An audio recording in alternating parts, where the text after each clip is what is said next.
Nesse vídeo eu vou te mostrar um anime que ensina sobre pactos demoníacos para crianças. Que o capiroto é um tema comum em desenhos japoneses não é mistério. Mas nesse aqui, além de mostrar o pacto, mostra como é o destino de quem comete essa barbaridade. Passando por lutas incríveis, uma animação excepcional e muita tristeza, vamos também conhecer a filosofia por trás dos demônios e anjos. E se você não sabe como fazer um pacto, vai sair daqui sabendo para nunca fazer na sua vida. Me chamo Thiago Rosman e quem são os...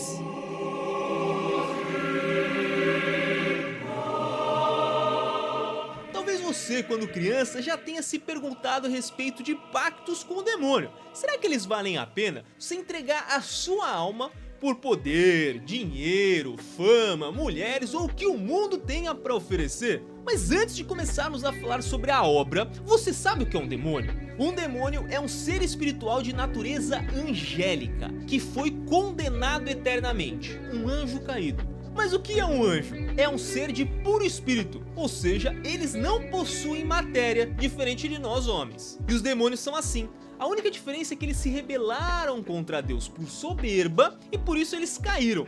Bem, nesse vídeo nós iremos falar sobre o anime Jujutsu Kaisen e seu protagonista Yuji Itadori, mas observando os acontecimentos da obra num escopo metafísico, ou seja, algo que foge da física convencional.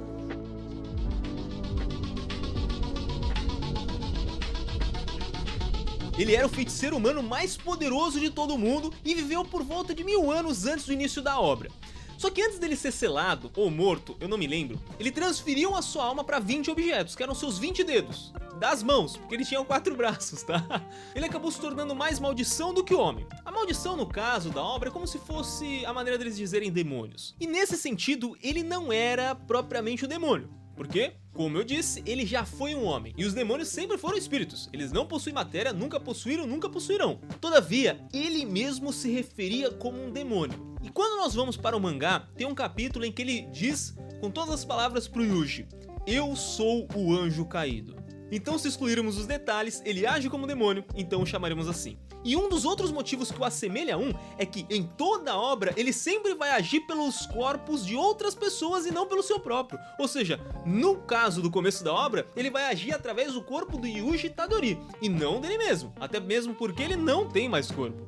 O primeiro contato de Itadori com Sukuna é na destruição de sua escola. Ele estava lá de boa tendo um dia de aula, de repente a escola começou a ser destruída e ele ouviu de relance que um dos dedos amaldiçoados lá dava poderes. Só que ele não sabia muito sobre isso, era a primeira vez que ele estava ouvindo falar sobre esse tipo de poder, então ele vai lá e consome o dedo e a maldição, ou seja, Sukuna, entra dentro dele. Ali ele já começa a ficar possuído. E por conta disso ele conseguiu sobreviver, senão ele, ia pro beleléu. Só que ele não havia sido alertado dos efeitos colaterais. Portanto, ele não tinha plena consciência do que estava fazendo. E se ele não tinha plena consciência, ele também não tinha culpa dos efeitos que seguiriam após isso. Imaginemos a situação, você tá andando em Singapura e decide mascar um chiclete. Bem, você seria preso porque lá é crime mascar chiclete. De acordo com o Google, viu? Reclamem com ele, eu peguei essa informação lá. Se você fosse preso em Singapura por mascar chiclete, você teria culpa?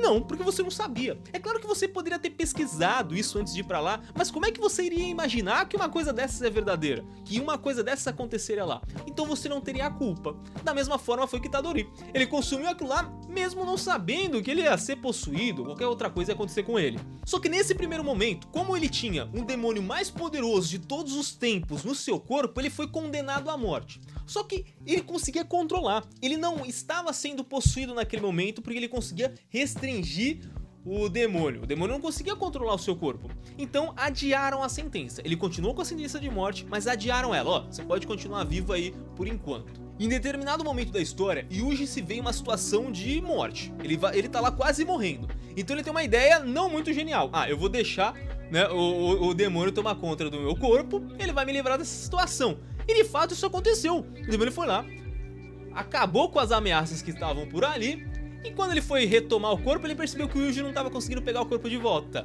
Aí ele já, opa!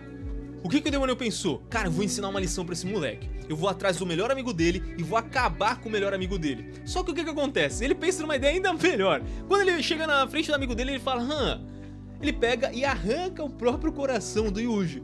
Porque veja, mesmo que aquela pessoa na qual o demônio está possuindo acabe morta, o demônio, por não ter matéria, por ser espiritual, não morre. Então pra ele tudo bem, o Yuji iria morrer, mas ele não. Aqui nós vemos como os demônios de fato agem. Eles só têm um único objetivo, que é levar a pessoa para condenação eterna, para fazer todo mundo sofrer. Então eles não se importam se o próprio sofrimento deles no inferno seja amplificado, ou deles sofrerem junto com a pessoa. Não, eles não ligam não. Eles só querem fazer o caos, eles só querem fazer a maldade por pura maldade. Na Bíblia nós vemos uma passagem similar. Jesus expulsa o demônio chamado Legião, que eram muitos, né, de um homem, e permite com que eles vão para porcos. Quando esses demônios possuem os porcos, o que ele faz? Ele faz com que todos aqueles porcos, salvo engano por volta de 2.000 porcos, se joguem no penhasco e morrem. Ou seja, um suicídio suíno, quase como o Sukuna fez aqui. Itadori agora está morto. Só que tem um detalhe. O corpo dele é como se estivesse em stand-by. Tá morto, mas ainda tem um restinho de vida. E aí ele começa a conversar na sua própria mente com esse demônio. E o demônio chega e fala: olha, vou fazer um pacto com você. Eu deixo você voltar à vida, mas em troca você vai ter que fazer um negócio pra mim. Itadori, que não é besta nem nada, já conhecendo a máxima de que o demônio é o rei da mentira, fala: eu que não vou fazer nada não, rapaz. Que a gente fique morto mesmo. Só que o capiroto é esperto. Ele chega pro Yuji, sabe que o Yuji é briguento, gosta de lutar, e fala: ó, vamos fazer o seguinte, vamos fazer um trato. Vamos lutar.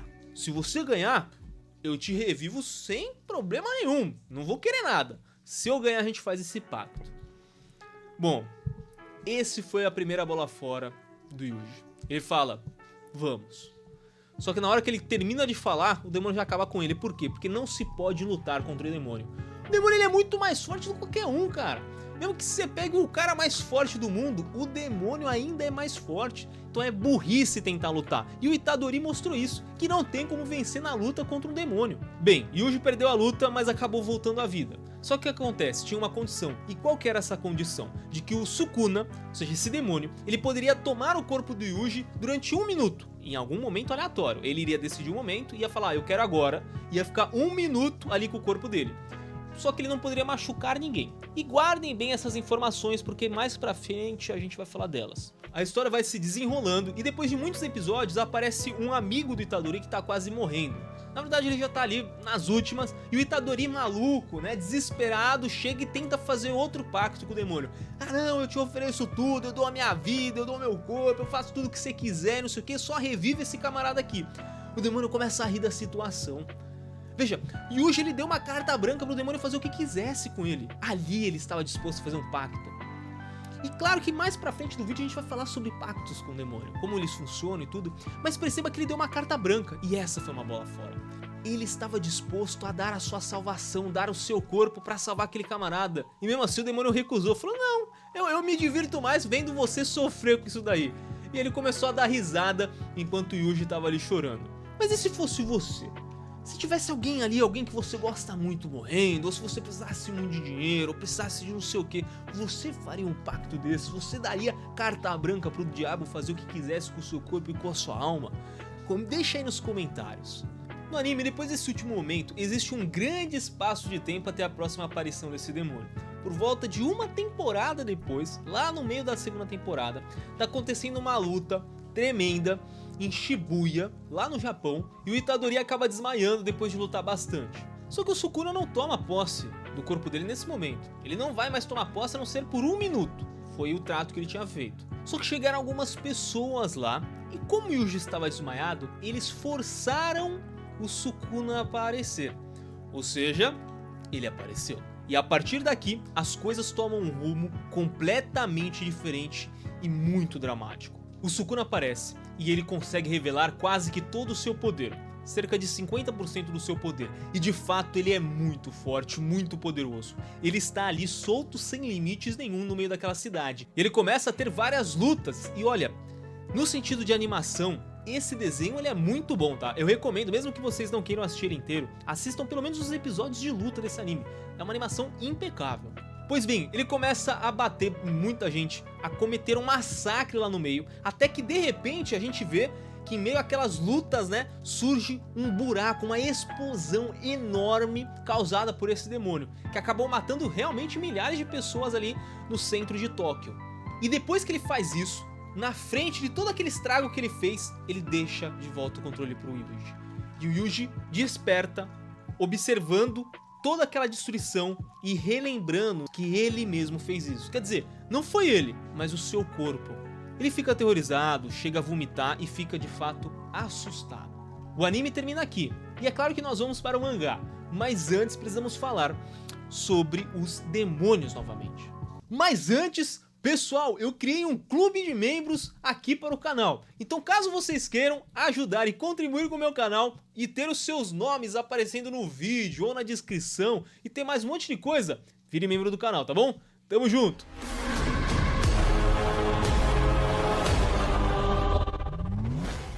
E talvez você esteja se perguntando, poxa Thiago, mas falar sobre anjos e demônios não é uma coisa mais voltada para a teologia, em vez de ser focada na filosofia? Só que Platão, quando nos apresenta o mundo das ideias, já deixa uma brecha para a existência de seres que não possuem matéria, ou seja, seres espirituais. E isso fica ainda mais explícito em Aristóteles, no segundo livro do De Cello. Aristóteles vai dizer que os corpos celestes seriam movidos por seres inteligentes e imateriais, além de eternos, e que cada um teria uma função específica. Essa doutrina ela é aprimorada por Santo Tomás de Aquino e por Santo Agostinho. Toda a tradição cristã vai pegar isso e vai desenvolver essa filosofia. Então a existência desses seres é sim uma discussão filosófica. Podemos pegar, por exemplo, Descartes, que nas Meditações Metafísicas fala a respeito de anjos. E mesmo que alguns filósofos venham a discordar da existência de anjos e demônios, isso só reforça mais a ideia de que é, de fato, filosofia. Você debater se isso está certo ou se está errado, se seres imateriais existem ou não existem. Os anjos, quando criados por Deus, foram colocados à prova. Em uma linguagem simplista, eles conheciam a Deus, mas não viam a essência de Deus.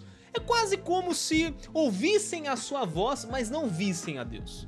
Ou seja, eles não habitavam o paraíso, eles não estavam no céu nesse momento. De acordo com a doutrina filosófica e teológica de São Tomás de Aquino, eles habitavam um lugar chamado Evo.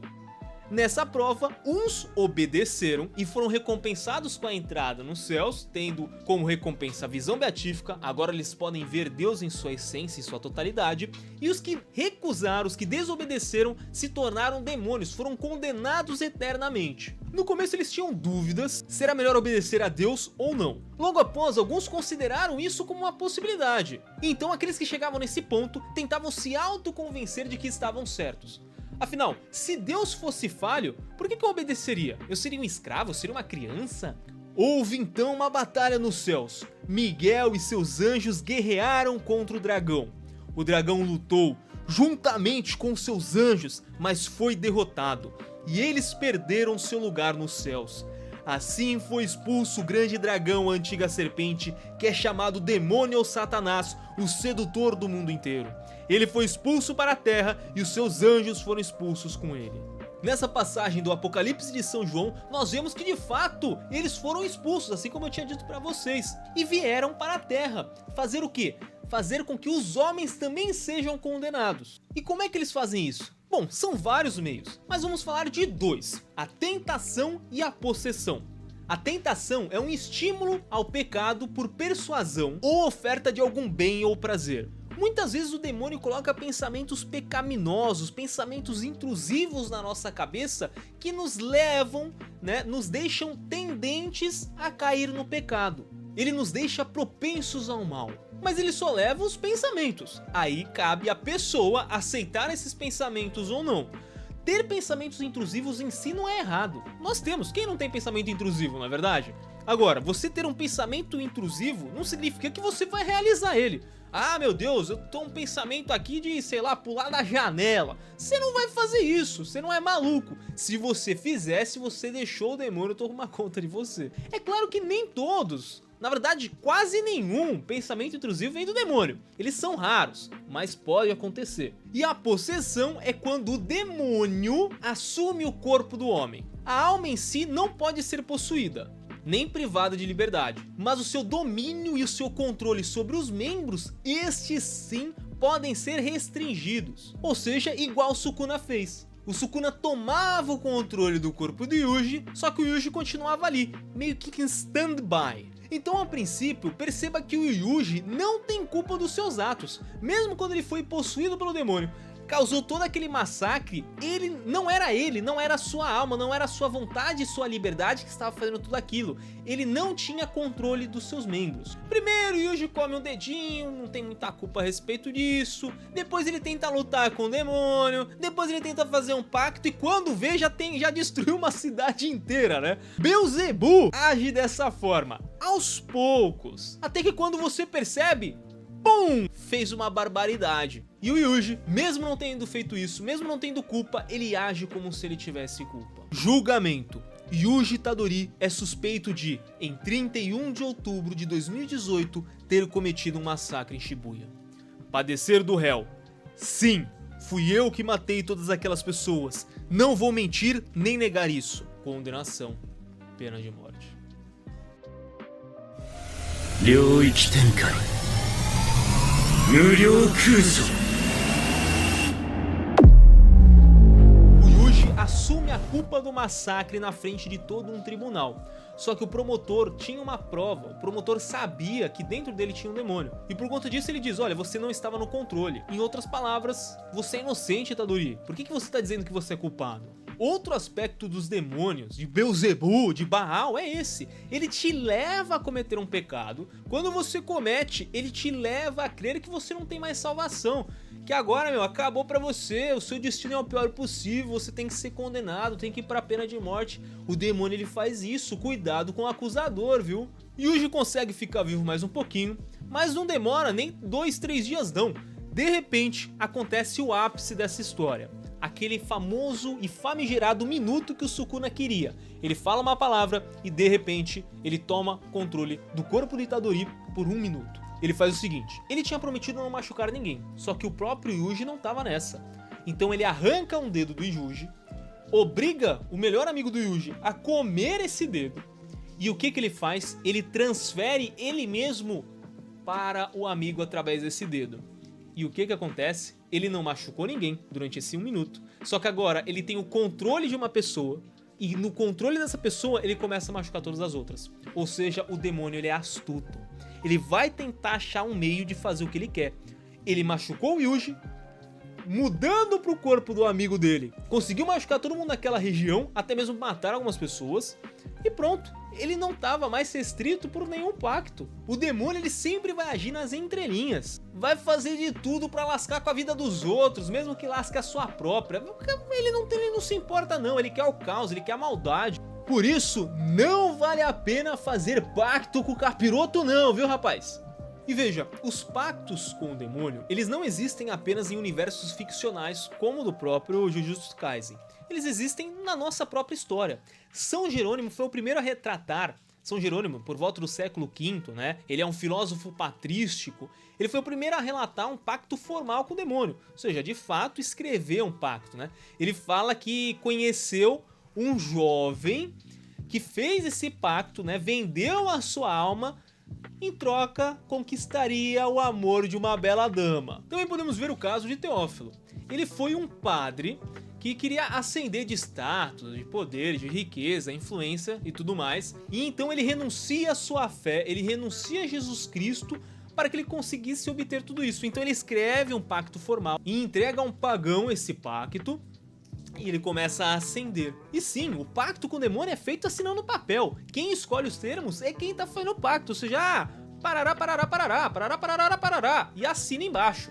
E o papel fica com a pessoa, com o imbecil, né? Que fez isso daí. Nada dessas coisas, né, fantasiosas de que o demônio aparece cheio de chamas e pega o pacto e vai embora e precisa de sangue, né? Talvez alguns até usem sangue ali pra escrever, mas não precisa, né, a princípio. Só que quem faz isso não obtém uma vida cheia de luxúrias e riquezas. Não, não, não, não, não, não. A vida tende a ficar pior e bem pior. Esse é o relato dos exorcistas, por exemplo. E também é o caso do Yuji. A vida do Yuji só piorou, cara. Assista Jujutsu Kaisen e você vai perceber. Do momento em que ele fez isso até o final da história, o cara só foi ladeira abaixo.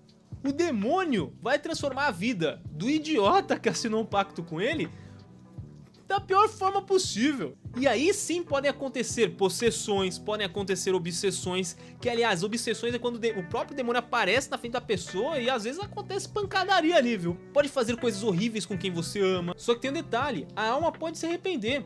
Se a pessoa se arrependeu de fazer um pacto, ela pode só rasgar, deixar isso daí pra lá, né? Fazer penitência. Foi o caso de Teófilo. Teófilo se arrependeu, implorou a Virgem Santíssima, que é a advogada divina, né?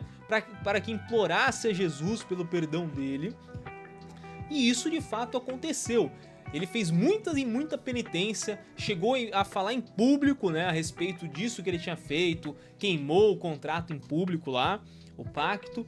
Só que assim, é claro que Teófilo provavelmente é um caso mítico, não de fato tem acontecido. Então sim, uma pessoa que tenha cometido esse pecado, que tenha feito um pacto, ela pode ser perdoada. O arrependimento existe para ela também. Se ela se arrependeu do fundo do coração, ela pode sim ser salva. Bem, o mangá continua, mas o principal para o vídeo de hoje já foi falado.